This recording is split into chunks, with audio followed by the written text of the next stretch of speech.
আসসালামু আলাইকুম। কেমন আছেন? বললাম কেমন আছেন? আপনি আহ, বাইক চালাচ্ছেন, আপনাকে দেখে একটু থামালাম আর কি। কোনো জরুরি কাজে যাচ্ছেন? স্কুলে? আপনি কি শিক্ষক? আমি আমি একজন চাকরিজীবী, পাশাপাশি আমি একজন মোটো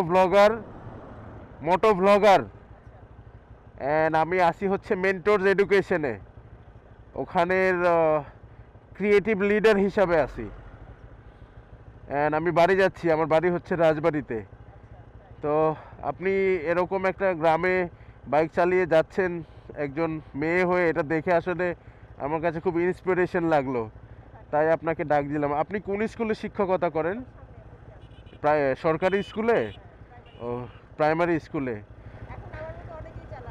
না হ্যাঁ, এটা চালানো উচিত আসলে। কারণ হলো যে মানে মেয়েরা আসলে কোনোভাবেই কিন্তু তারা পিছিয়ে নেই, বা তারা তারা এটা মনে করে, বা ফ্যামিলি তাদেরকে এটা প্র্যাকটিস করায়। But আমি মনে করি একটা ছেলে এবং একটা মেয়ে তাদের সমান ক্যাপাবিলিটি আছে। ইটস অল অ্যাবাউট মাইন্ডসেট, তাই না? যে আমি সরি আপনার সময় নষ্ট করলাম। ভালো থাকবেন, হ্যাঁ। আসসালামু আলাইকুম।